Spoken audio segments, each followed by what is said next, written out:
सीमांचल की राजनीति का सबसे मजबूत चेहरा, सबसे अनुभवी चेहरा, 6 बार के सांसद, 1 बार विधायक पप्पू यादव की इस बार चुनाव में क्या भूमिका है, वो कौन से रोल में है और वो कौन कौन सी ऐसी चीजें हैं जिनके ऊपर उनकी जिम्मेदारी है, उनकी जवाबदेही है और इसको लेकर वो जनता के बीच जा रहे हैं।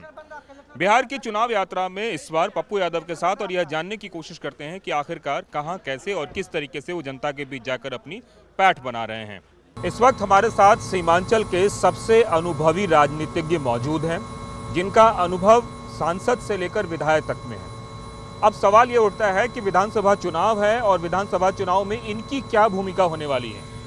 पप्पू यादव जी, स्वागत है टीवी9 भारतवर्ष पे। आपकी क्या भूमिका होने वाली है इस बार के विधानसभा चुनाव में? पहले तो छठ की ढेर सारी शुभकामनाएं पूरे बिहार के साथ पूरे देश को। मेरी भूमिका इस बिहार की हिफाजत के लिए, उसकी सुरक्षा के लिए, मेरी भूमिका एक बेटे की तरह, एक माँ का जो रिश्ता होता है वो है मेरी भूमिका। बिल्कुल एक सेवक का जो होता है सो है। मैं हमेशा अपने राजनीतिक जीवन में खाद बना हूँ और फिर बिहार की जनता के लिए हमें एक बार खाद बनना है। मुझे लगता है कि जो राहुल गांधी जी की यात्रा रही, जो लगातार राहुल गांधी जी संघर्ष कर रहे हैं और जिन मुद्दों को, जिन विचारों को लेकर के, विकास का मुद्दा है, बिहार के पलायन का मुद्दा है, बिहार के गरीबी का मुद्दा है, बेरोजगारी का मुद्दा है, मकान का है, माछ का है, बिहार के अधिकारों का है, एसएससी का है, बीपीएससी का है, अत्यंत पिछड़ी जाति और गरीब का है, एसटी का है, एससी का है। तो जो मुद्दे हैं छात्र के, यूथ के, हेल्थ का, एजुकेशन का, उन मुद्दों को लेकर के हम आगे बढ़ रहे हैं। और ये मुद्दा मेरे लिए 84 से है। सीमांचल, कोसी, मिथिला जो सबसे ज़्यादा गरीब है, जिसको बिल्कुल बेरोजगार कर दिया गया, गरीबी दुनिया में सबसे ज़्यादा हमारे यहाँ है। मुझे लगता है कि कोई एक नई सरकार, कोई एक नया सोच बने ताकि हम जो सपना देख रहे हैं बिहार की जनता के सपनों से, उसकी उम्मीद से, वो मैं पूरा कर पाऊँ। सीमांचल में ऐसी कौन सी चीज़ है जो आपको लगता है कि रह गई है?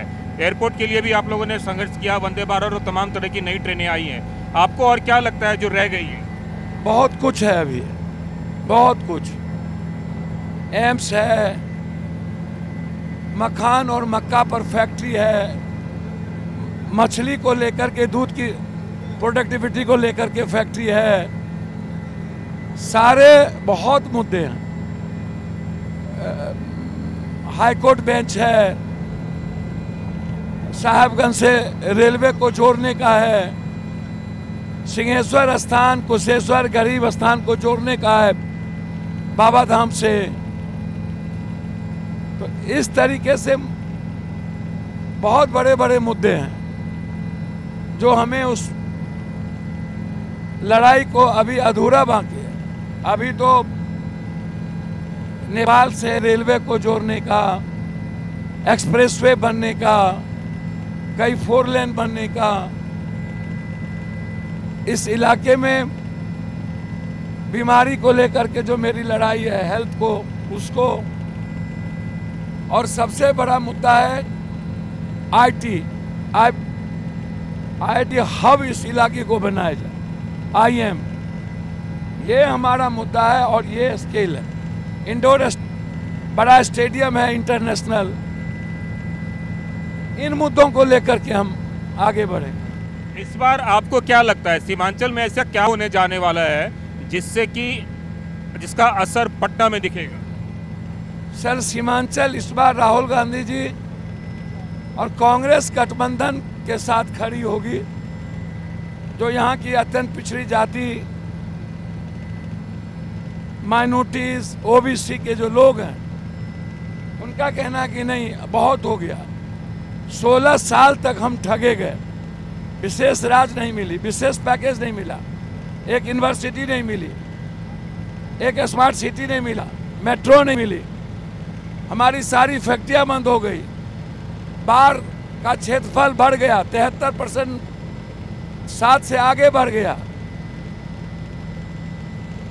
आप जिसकी बात कर रहे हैं, अभी तक तो चुनावी सियासी मैदान में राहुल गांधी जी नदारत हैं, अभी तक दिख ही नहीं रहे हैं, बताया जा रहा है।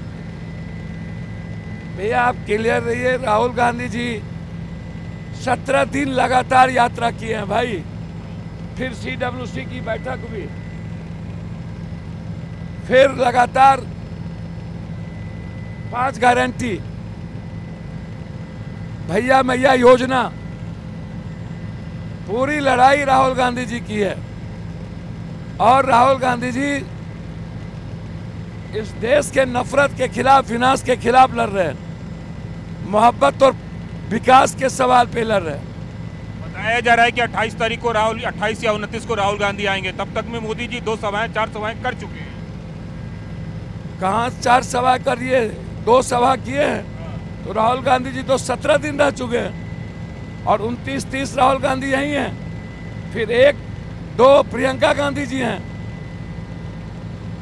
आपको लगता है कि जो प्लानिंग है महागठबंधन में, उस प्लानिंग में कहीं कोई देर हो गई, खास करके अगर हम सीटों के बंटवारे को लेकर? अभी भी कई सारी सीटें ऐसी हैं जिसमें लोकतांत्रिक वे है, पार्टी है, और जब इंडिया NDA गठबंधन नहीं कर पाई 2-3 दिनों तक चुनाव घोषणा के बाद, और उसके बाद अभी हनुमान और राम में झगड़ा चल ही रहा है, दोनों को चित किया, हनुमान राम दोनों को, हालात अच्छे नहीं है।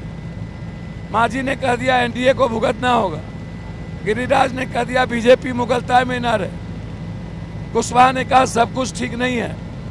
तो आप उठा करके देखिए, क्या महागठबंधन में भी सब कुछ ठीक है क्या? महागठबंधन में जब एक बार कोई निर्णय हो जाता है, और कांग्रेस और राहुल गांधी जी ने जब एक बार निर्णय कर दिया, तो समझिए कि अब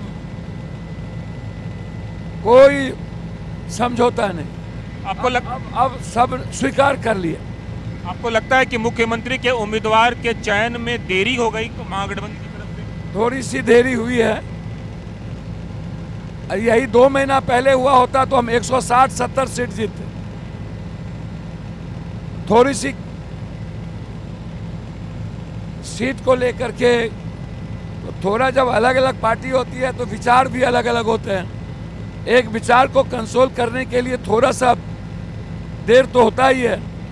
और अभी हम लोग का जो सपना है, डिप्टी CM दलित में हमारे यहाँ राजेश राम जी हैं, और भी लोग हैं, माइनॉरिटीज़ में हमको बनाना है, अत्यंत पिछड़ी और OBC का घोषणा हो गया, तो हर कीमत पर माइनॉरिटीज़ डिप्टी CM होंगे।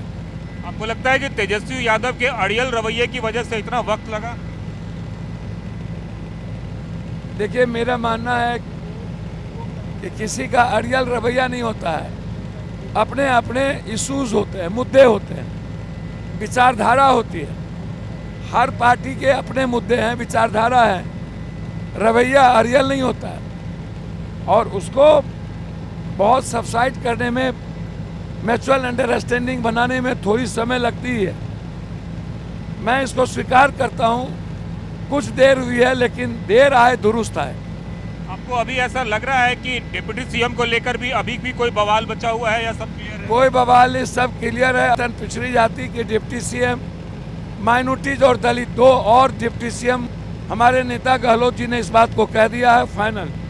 अब ये बात आपको लग रहा है कि एक तरह से आरोप प्रत्यारोप का दौर कांग्रेस को लेकर भी चल रहा है?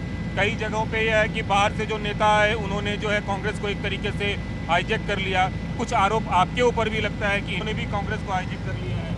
अच्छा, कांग्रेस को कोई हाईजैक कर सकता है?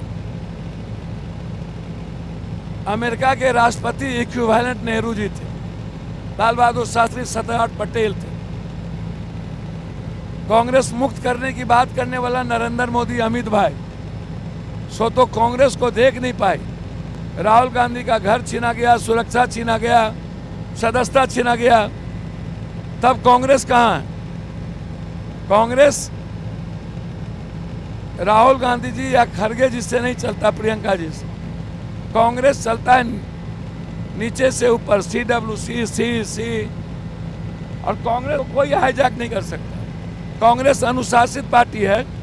हमने एक फ्रेंडली फाइट के लिए आग्रह किया, हमें आदेश नहीं मिला। अब सोचिए मेरी कितनी, और हमें जो मैंने सीट मांगी हमें एक भी नहीं मिला, एक भी नहीं मिला। और आरोप तो ये है कि सारी सीटें आपके दबाव से बनी है। सर, एक सीट है। कांग्रेस एक पार्टी ऐसी है जो अपनी दो सिटिंग सीट दे दिया। राहुल गांधी जी का जो सोच है, ततमा, पान, शर्मा, गुप्ता, IP गुप्ता को दे दिया जमालपुर सीट और सहरसा सीट।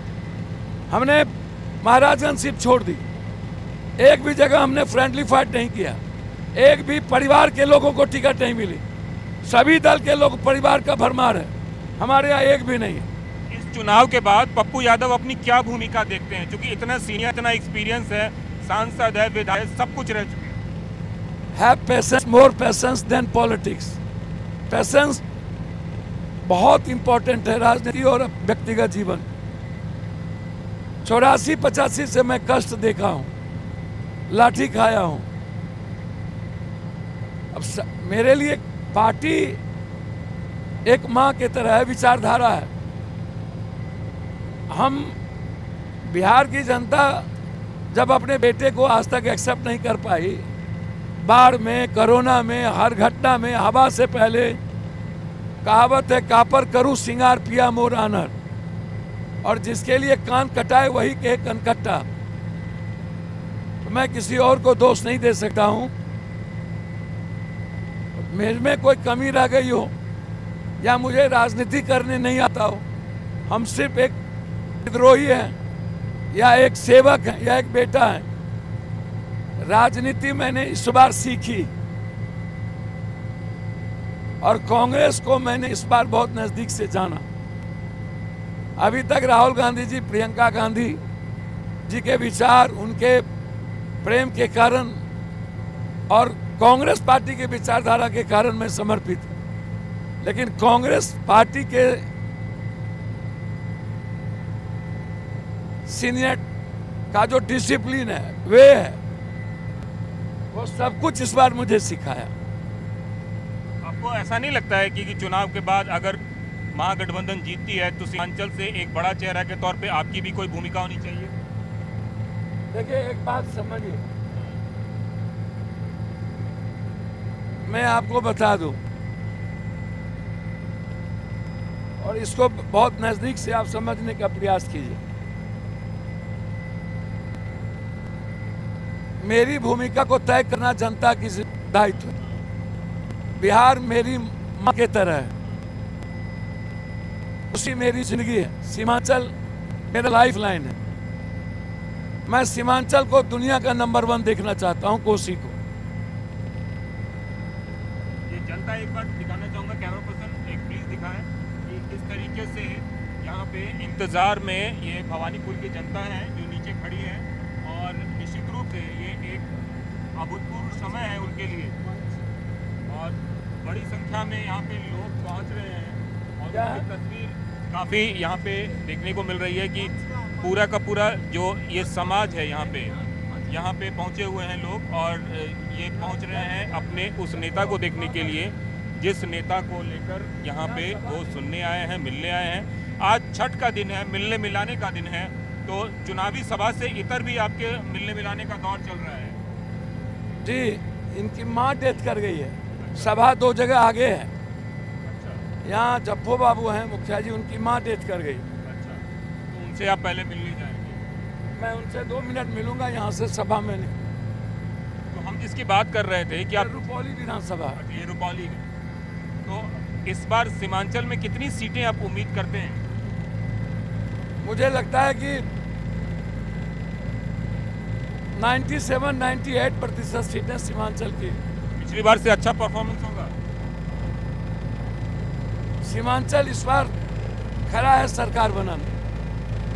तो आप ये एक बार तस्वीर दिखाना चाहूँगा, लोग दौड़ते हुए यहाँ पे वेव करते हुए और इंतज़ार कर रहे हैं अपने नेता का, और पहुंच चुके हैं यहाँ पे पप्पू यादव। और निश्चित तौर पर एक बड़ा वक्त है, बड़ा इन लोगों के लिए अनुभव है जब अपने नेता को इतने पास से, इतने करीब से देखने का मौका मिल रहा है। और यहाँ पे अब ये लोग सभा की शुरुआत होने जा रही है।